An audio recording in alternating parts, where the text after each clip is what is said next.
Thank you for coming. We are starting a new book tonight. We just finished 2 Corinthians. La-di-da. We are starting Judges. Wow. Yeah. Yes, let's get some history before we jump into Isaiah, because there are a lot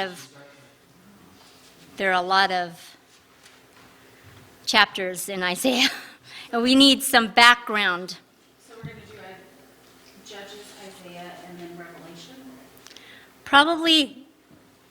Probably Judges, and then New Testament, we'll jump back into Old Testament after we do New Testament.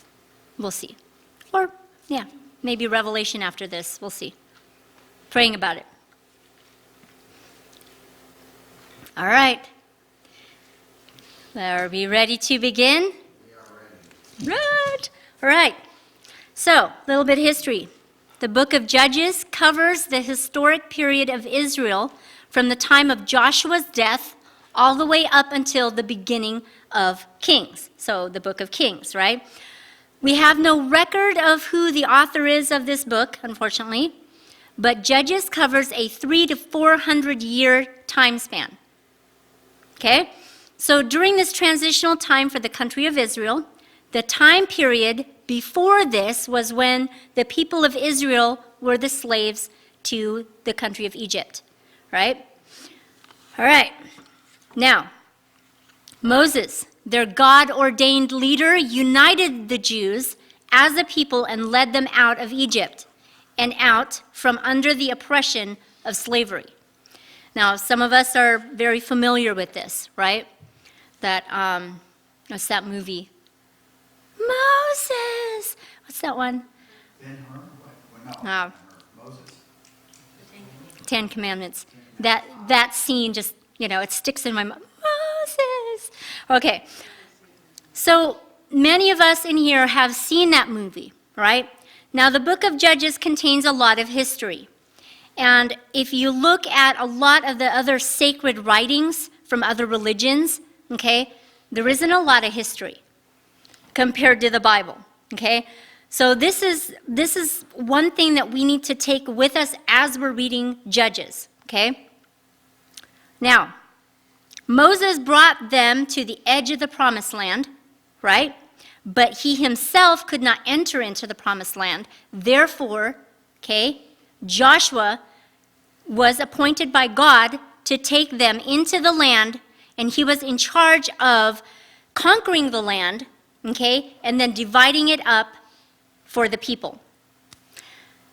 Next week, I will have a map because I forgot to print it with everything going on beforehand. But I will have the map next week, okay, so we can kind of have an idea of how he divided it. Okay, so he divided it among the 12 tribes of Israel, right? Okay, Joshua ends up breaking the stronghold of the Canaanites over the land that was to be the land for the Jews, okay, for the Israelites. Now, after this conquest, each tribe is sent to their particular piece of land to start their life, okay? So when they do this, let's say all the 12 tribes, their people, they go to their allotted land, okay? Once they do that, okay, picture here in the U.S., okay? Once the people are in their state, okay, their individual state, there is no longer a central voice for those individual states, except there's a president for ours, right? Well, back then, once the land was allotted and those tribes went to their particular land, there was no central voice. They didn't have a president. They didn't need an emperor, okay? They didn't need a prime minister, like we do in Canada, right? So once that happens, okay, then they have to handle all of their own affairs themselves, okay? So during this time period, they are truly and purely leaning upon God, okay? They are coming to God for everything, okay? But there's a person that is appointed, okay, to kind of fill the gap, okay? Fill the gap for the people to give them what they need, the information that they need from God. And this is the judge that would be appointed, okay? So this is why this book is called Judges, okay? So this person is kind of like their leader, their judge, okay? All right. Because there was no government, the judge had to provide the information for their decisions, but they were purely leaning on God. So if you could picture that, it's like us having our individual relationship with God, right? But knowing that someone is watching over us, kind of like a pastor or someone that is going to say, God doesn't approve of that, or God loves that idea, okay? For example, right? Yeah, something like that. So, unfortunately, we will see in the book of Judges the moral decline, okay, of Israel. Now, after Judges comes Kings, right? So that's why I wanted to start back here. We could have started later on, but I think that for the foundation, it would be good to start with this book. Now, in Sunday school, you go to Sunday school, bless you. Some of you have grown up in church, right? You go to Sunday school when you're a little kid, or nowadays they have Sunday school for adults, okay? But when you come to Sunday school and learn the book of Judges, more than likely, it's kind of, a Bowdlerized version, okay? They can't necessarily tell you everything that's in the book of Judges, okay? So that's why it's good to study it in this manner, okay? When you go to a library, okay, and you go to the history section, because you're trying to find out something, okay? And Judges is considered a historical writing, right?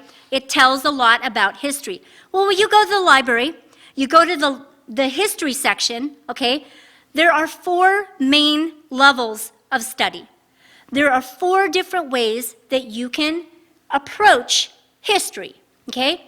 First one, the personalities, okay? So you go there and some books are written, okay, to direct you towards the personalities that you're trying to learn about, right? The characters, the people that made the history, put them on the map kind of thing, right?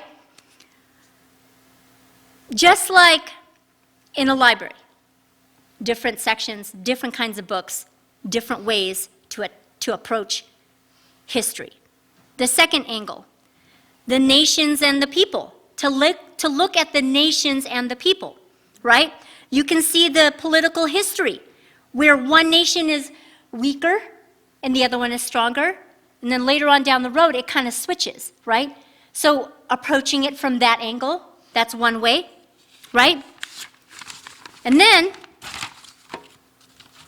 when you look at the patterns or the rhythm of history, okay? So that's the third way. For example, you would look at the ebb and flow of the economic system.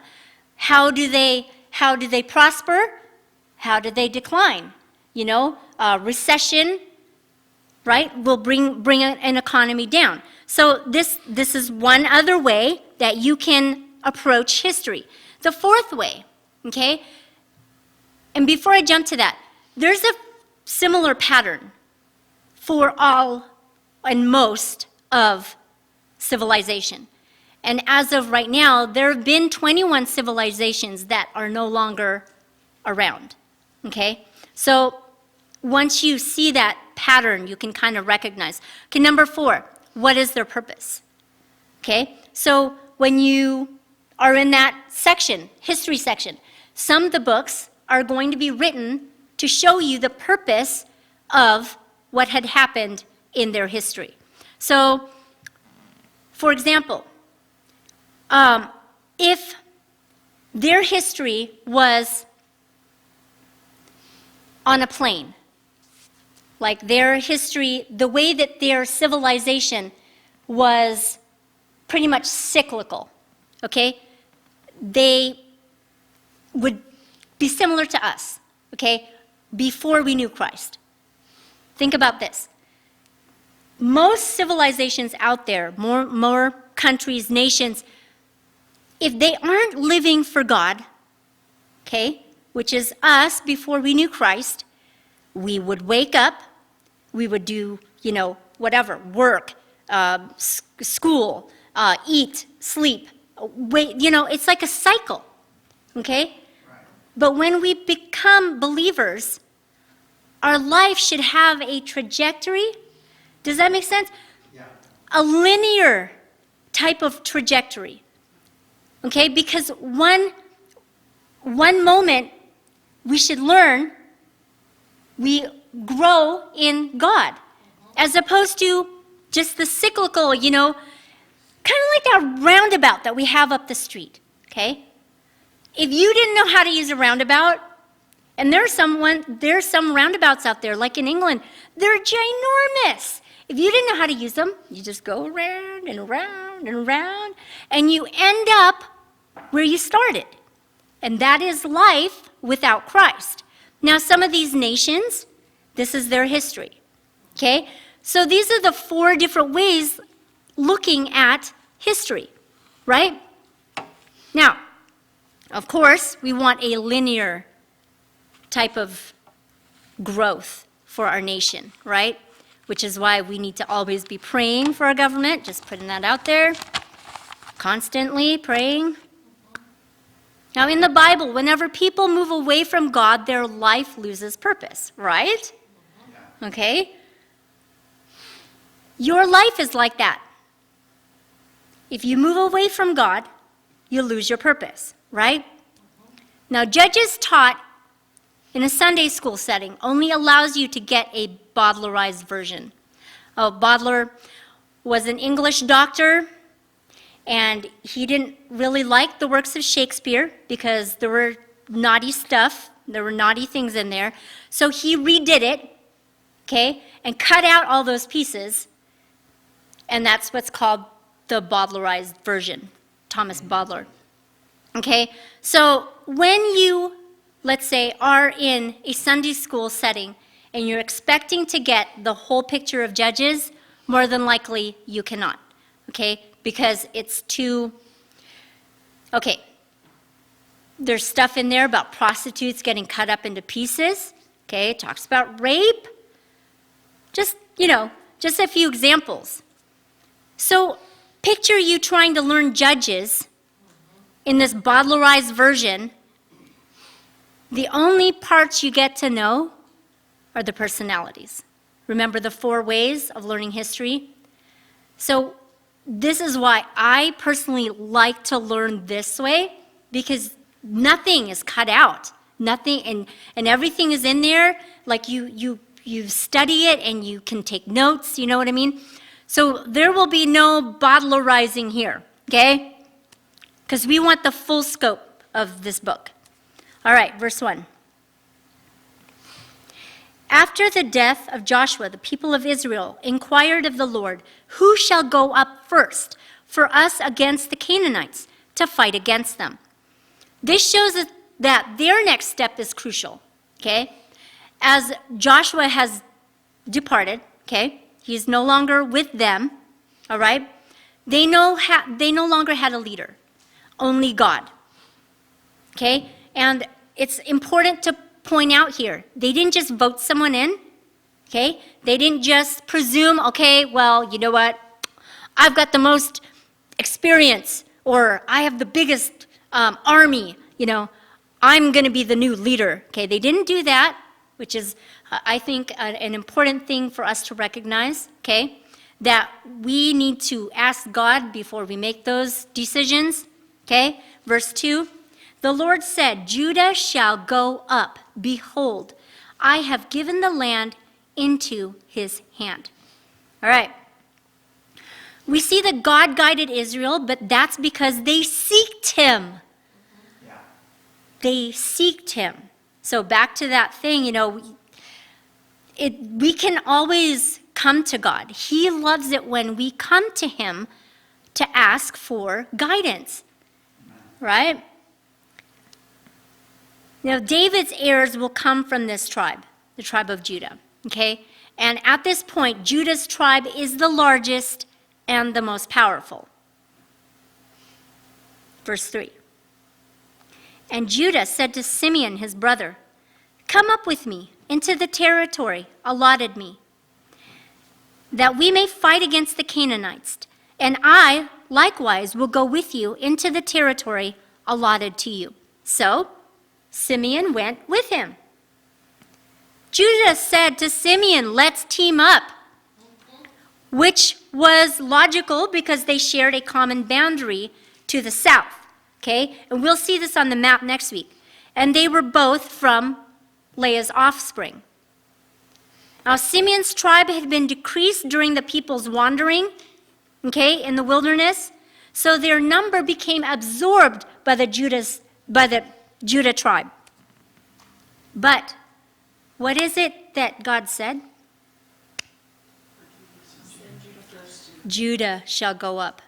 Not Judah and whoever they want to bring, or, walking by sight, thinking, hey, we need more people. Hey, do you guys want to come? Okay, that's partial obedience, right? God said Judah shall go, not Judah and Simeon, right? Still, they asked Simeon to go and help them. And that is the picture of relying on your flesh. Verse 5. Oh, 4. Now, because of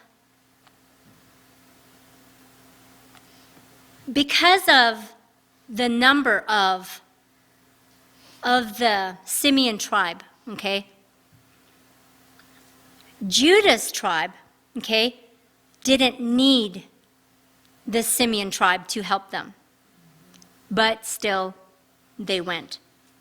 But they defeated 10,000 of them at Bezek. So at this point, we kind of see the start of, when you have a sweater and there's just a little piece of, what's it called? Not thread, a snag. Right? And, some people say, oh, use a pen, push it back in. So you do, right? But that doesn't necessarily mean that it doesn't start to unravel when you wash it. Okay, so this right here is important to note that this is the start, okay, of the unraveling. All right. And I want to apologize in advance. I didn't highlight, so sometimes I'm not stopping where I should. So I might just keep reading. Okay, they found Adonai-Bezek at Bezek and fought against him and defeated the Canaanites and the Perizzites. Sounds like parasites, but it's not. Perizzites, okay? For those that are reading along. Verse 6, Adonai-Bezek fled, but they pursued him and caught him and cut off his thumbs and his big toes. Yeah. Pretty graphic, right? He was the king. Adonai-Bezek was the king. Okay, he was a Canaanite king. His name means Lord of Lightning. That's too bad because, can you imagine trying to pick up a sword with no thumbs? Or running fast with no big toes? It doesn't work, right? But here's the fact. Not only was he incapacitated as a warrior, okay, because obviously as a warrior you need to be running, you need to be picking up a sword, whatever. But because they cut off his thumbs, he was also incapacitated as a priest. Okay? And there was a show we were just watching last night that had warrior priests. He was a warrior priest. Okay? But because he had no thumbs, okay, he could not put the blood, okay, on the forehead. This is how they would recognize, or what's the word? To ordinate. Okay? To ordinate others. They would put blood on the thumb, and put it on the forehead. Now, because he had no more thumbs, he couldn't do it anymore, right? Later on, he admits, okay, we'll see, he later on admits that he'd done this to 70 other kings, okay? So he knew that this was kind of, sowing and reaping, that principle, right? You get what you put out there. All right, where are we? 7.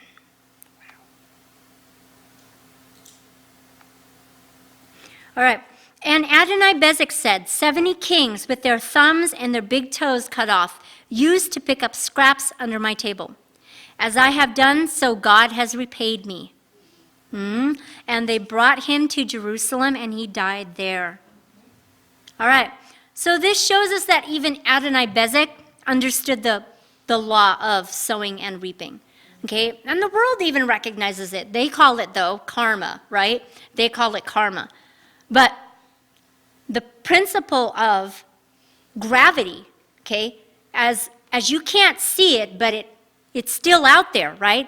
You can't deny that there is gravity, right? And some of us, it's worse for some of us than others. But, gravity is out there. You can't deny it.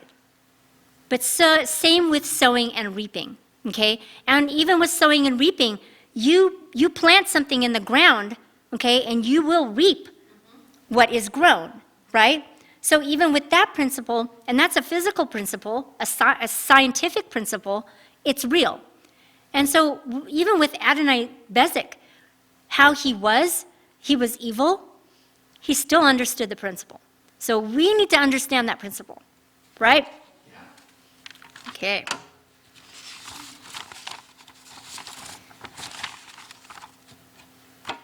Verse 8. I am highlighting as I go. All right. And the man of Judah fought against Jerusalem and captured it and struck it with the edge of the sword and set the city on fire. So they came to the city of Jerusalem and they burnt it down, okay? But they were supposed to flush out the Jebusites that were there, but they didn't, okay? So even though they burnt it down, they moved right back in. They moved right back in, and they rebuilt the city, okay? And they made it even stronger. They made it actually a stronghold where they could not be defeated for a long time, right? And they stayed there in their stronghold for hundreds of years until King David eventually drove them out. Wait, so who re-inhabited and we're talking, The Jebusites. so we're talking old Jerusalem with the walls, they rebuilt all the walls and the gates? Yeah, everything. So this is pre being inhabited by any Jewish, yeah. Yeah. All the ice, they're probably. So by not driving out the Jebusites, they were only in a partial obedience. Now, they were allowed to make peace with the people on the perimeter, but they weren't allowed to make peace with the people inside. Okay, this was God's command. But they didn't drive them out. Okay? Now, because of that, we need to make a note of how many times from here that there's partial obedience. Okay? All right. Verse 9. And afterward, the men of Judah went down to fight against the Canaanites, who lived in the hill country, in the Negeb, and in the lowland. And Judah went against the Canaanites, who lived in Hebron. Now the name of Hebron was formerly Kiriath Arba, and they defeated Sheshai and Ahiman and Talmai. All right, so they take the territory known as Hebron, okay? But they're pushed up against the mountains, the foothills, and the flatlands. Okay? And those names right there, okay? Sheshai, Ahiman, and Talmai are the names of the 3 giants. All right. Verse 11. From there they went against the inhabitants of Debir. The name of Debir was formerly Kiriath Sephir. And Caleb said, he who attacks Kiriath Sephir and captures it, I will give him Aksah, my daughter, for a wife. Yeah, I mean, can you imagine that nowadays? Right? Okay, and Othniel, the son of Kenaz, Caleb's younger brother, captured it, and he gave Aksah his daughter for a wife. Okay? And when she came to him, she urged him to answer her father for a field. And she dismounted from her donkey, and Caleb said to her, what do you want? She said to him, give me a blessing, since you have set me in the land of Negev. Give me also springs of water. And Caleb gave her the upper springs and lower springs. All right. Let me just highlight this real quick. All right.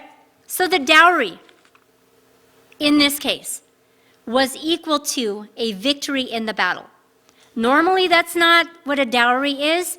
We covered this in 1 Corinthians.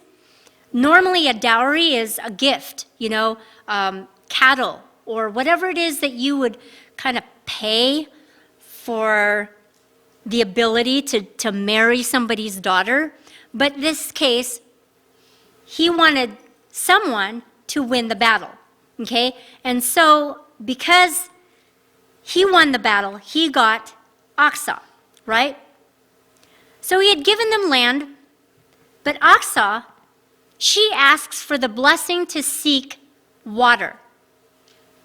Why? So that the land would be fruitful. Makes sense, right? Now Spurgeon, he'd said something in the past. It says, Aksah realized that what she had been given before was of no use without a continual spring of water. He is saying that we have the Word of God, but we need the Holy Spirit to empower it. So, if we are not,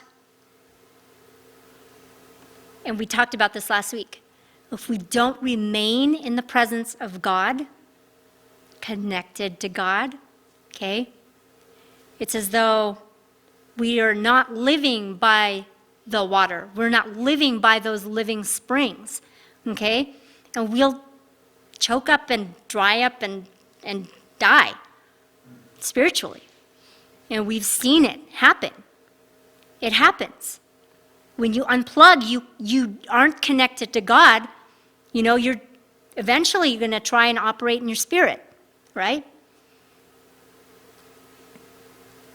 Verse 16. And the descendants of the Kenite, Moses' father-in-law, went up with the people of Judah from the city of palms into the wilderness of Judah, which lies in the Negeb, near Arad. And they went and settled with the people. And Judah went with Simeon his brother, and they defeated the Canaanites who inhabited Zephath, and devoted it to destruction. So the name of the city was called Hormah. All right. Hormah was given to Simeon by Joshua. That's what unravels there. Verse 18. Judah also captured Gaza with its territory, and Ashkelon with its territory, and Ekron with its territory. And the Lord was with Judah, and he took possession of the hill country, but he could not drive out the inhabitants of the plain because they had chariots of iron. All right. He couldn't drive out the inhabitants because of the chariots, which are equal to, in our day, kind of like our military tanks, okay? So when if you were them, okay, and you come into this land and you're here to win the battle, but you see the chariots, okay, probably your heart would kind of, drop down to your stomach because you're thinking that the victory is not going to be yours, okay? That is walking in your flesh, okay? Because God had already told them, I have delivered your enemies to you, okay?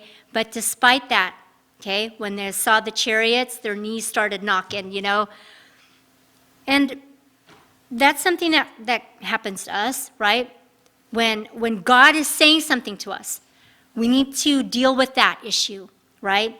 We need to talk to that person. We need to get this off our chest, or we need to stop that relationship, or, have more fellowship in the church. Whatever it is that God is saying to you. How often do we choose to walk around the battle as opposed to go through it? Even though God is telling us, do it. I am here with you. This is what I want you to do. How often do we choose to go around the battle as opposed to just do what God says, be where God wants us to be, right? So this is what happened with them. Verse 20. And Hebron was given to Caleb, as Moses had said, and he drove out from it the 3 sons of Anak. But the people of Benjamin did not drive out the Jebusites who lived in Jerusalem. So the Jebusites have lived with the people of Benjamin in Jerusalem to this day. Again, they didn't drive them out, but they should have. Verse 22. The house of Joseph also went up against Bethel, and the Lord was with them. And the house of Joseph scouted out Bethel. Now, the name of the city was formerly Luz. And the spies saw a man coming out of the city, and they said to him, please, show us the way into the city, and we will deal kindly with you. And he showed them the way into the city, and they struck the city with the edge of the sword, but they let the man and all his family go. And the man went to the land of the Hittites and built a city and called its name Luz. That is its name to this day. So the man leaves the city behind, and where he relocates, he rebuilds, builds, and names it Luz. Okay? 27. Manasseh did not drive out the inhabitants of Bethshean and its villages, or Taanach and its villages, or the inhabitants of Dor and its villages, or the inhabitants of Ibleam and its villages, or the inhabitants of Megiddo and its villages, for the Canaanites persisted in dwelling in that land. So these people were like weeds. They were like weeds, okay? They were just determined to stay in that land. Some of us have sin that are like weeds. They just grow down. They stay there. They don't want to leave, right? We need to recognize those sins, and we need to trust God with our sacrifice to ask God to remove those sins, okay? And we need to trust when God gives us direction, like don't do that, don't go there, don't, whatever, don't look at that. We need to be quick to respond. Otherwise, those weeds will just grow deeper, right? And it'll just be all that harder to break those chains completely, because you're the one that keeps hanging on to it, hanging on to the sin, you know what I mean? Some of those soft spots. Now, they were to purge out the Canaanites from the land, but instead, they chose to compromise, okay? They put them to work for their rent. They rationalized their reasons to allow them to stay. Why? Because they were tired of the battle. They're like, oh, whatever, go ahead. But you guys got to work to stay here, okay? This is basically what was happening. Once again, partial obedience, right? We're not supposed to make deals with the things that we're supposed to purge out of our life, okay? If we're trying to compromise, okay, you can have this corner of my life, from 9 to 10 at night, okay? 2 to 5 in the morning, you can have this corner of my life. You're all like making deals with your sin, okay? Giving them corners of your life, okay? This is the same thing. They were supposed to purge them out, okay? Now, if we're not purging out our sin and really like committing to the fact that God needs to be able to see every corner of our life, then you're still holding on to the sin. Okay, we don't make deals. Right? 29. Did I read that already? Okay. And Ephraim did not drive out the Canaanites who lived in Gezer. So the Canaanites lived in Gezer. Hi.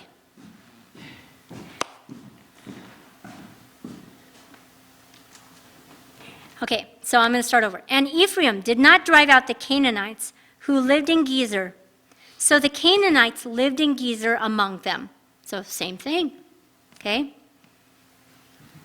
They're like, you guys can come hang out. It's fine, whatever. Okay, they're just throwing up their hands. And they know what they're supposed to be doing, but they're choosing not to do it. Verse 31. Oh, 30. Sorry. Zebulun did not drive out the inhabitants of Kitron, or the inhabitants of Nahalol. So the Canaanites lived among them, but became subject to forced labor. All right. So it's the same thing. Again, they're like, look, we're making money, so it must be okay. Okay? Even though they know what they're supposed to do, they're supposed to drive them out of the land. Hey, we're making money. Once again, making compromise. And when you compromise with your sin and the things that you're supposed to be dealing with, it always looks like it's working out at first. Okay? It looks like it's all great. And later on, once again, we're reading this we're reading this together, the slow unravel, okay, of their morality. Verse 31. Asher did not drive out the inhabitants of Akko, or the inhabitants of Sidon, or of Alab, or of Akzib, or of Helba, or Aphik, or of Rehob.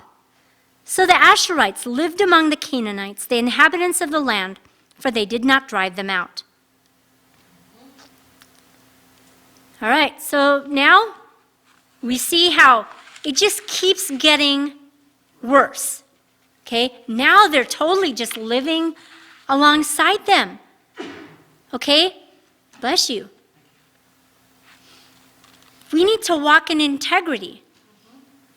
Okay, because that's where it starts. If we are willing to, walk outside of our moral compass, moving away from the integrity that we know that we should be walking in, it affects those around us.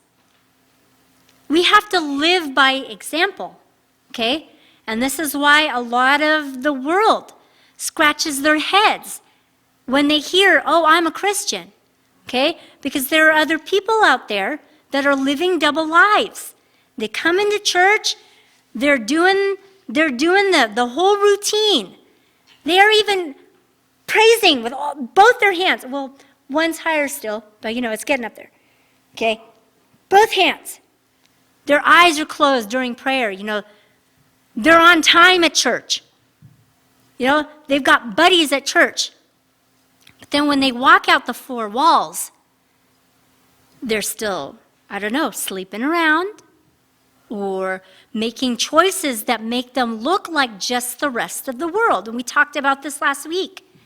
Even when we're upset, you know what? We all have battles. We all have bills. We all have, But if we're, we come to work alongside other people that are not saved and we look just like them, with our shoulders slumped and we're slamming things because we're angry, we're looking like just like the world, right?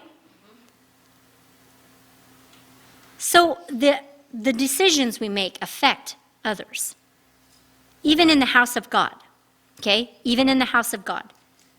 The way we act, the way we speak, it affects others, other believers even. Verse 33. Naphtali did not drive out the inhabitants of Beth Shemesh, or the inhabitants of Beth Anath. So they lived among the Canaanites, the inhabitants of the land.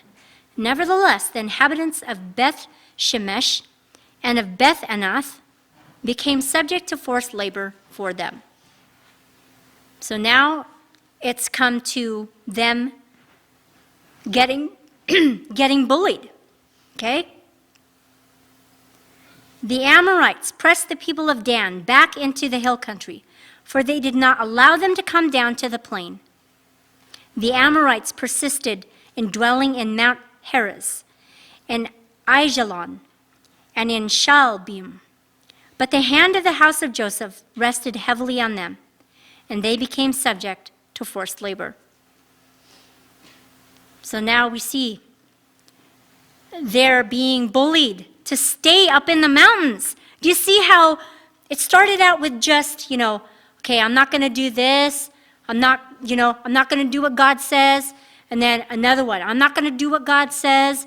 And then another one, I'm not going to do what God says. And it starts to unravel. And now you see how bad it's gotten. Now they're completely bullied to stay up in the mountains. Okay? Had they just made the right choice and just obeyed God, okay, how much easier and how much better would it have been down line, right? And it's kind of the same thing, those pyramid schemes, right? Where the person is getting reaping all the benefits up at the top, right? But if you turn that upside down, okay, and you think about it, the person that should have made the right decision, the blessings would have trickled down. It would have made it so much easier to stand for what is right, right? Now, the boundaries of the Amorites had been placed, okay? They were placing limits on God's people, but they were allowing it. That slow unravel, right? All right. So I want to talk about the common theme of partial obedience that we will see through the whole book of Judges. Oftentimes, we can think to ourselves, I'm doing a good job, right? Because you're obeying here and here, but maybe not here, okay? But what we tend to do is we tend to look at the areas that we're like, you know what? I used to be like this. I used to talk like this. I used to dress like this. I used to look at that. Now I don't. Praise God. But most of us probably have an area of our life that we're kind of shading, afraid to let God to come in and completely cleanse. Like the inside of that cup that we were talking about, like if I had you come over and I was like, yeah, we collect mugs. We do. We collect mugs, so everywhere we go, some are from overseas or whatever. And you're like, hey, I like that one. So I'm like, okay, yeah, let's have some English tea. But just so you know, we never wash the inside. You'd be like, okay. No. But what if, okay? That is us. Not giving over all the areas, okay, of obedience that God is saying, hey, we need to deal with that. And here's the thing. If you are in partial obedience to God, okay, then there must be disobedience to God. Okay? If you're in partial obedience to God, there must be disobedience to God, right? Because you're not obeying all of what God is asking you to do, right? And this will always bring consequences. Always. And maybe God is speaking to you right now. Okay? If God is speaking to you right now, okay, we need to have the attitude of, God, please help me. Help me to be more like Christ. As opposed to having an attitude like, well, nobody's perfect. That means you're still willing to compromise with that sin. You're still willing to compromise with those areas in your life that don't glorify God. Okay? So we need to recognize that and not compromise, right, in any area. But God calls us to overcome. He calls us to claim the blessings. Not be like a halfway Christian, halfway obeying God. We've been given the power and victory over strongholds in our life. We need to remember that. We need to remember that. So those areas of your life that God is saying, this area needs some spiritual attention, you need to obey. We need to obey. And how many times have we reaped consequences on our life because we weren't fully obeying God? And God is like, I wish you would have made a better choice, because guess what? You have to live with those consequences. But we don't want to live with the consequences of living outside of God's will. Now, don't look at your neighbor and say, see? Poking him with your elbow. No, this is for us individually to hear, to assess, and to understand that we need to obey completely. And part of that is trusting God. If you don't read your word, you don't read the Bible, it's hard to know who God is. And I've said this so many times. Would you marry someone that you didn't know? Would you marry someone that you didn't even know their last name? You didn't even know what their personality is like? I know people do that, but that's just twisted. Okay? We need to know God in order to understand how much we can trust him. So if you're in here and you're slacking on reading your word, get back with God. Get connected to God and stay connected with God. That way you can get to a point in your spiritual walk that you trust God. When you trust God and you obey, you will see the blessings that God will rain down upon your life. Let's pray.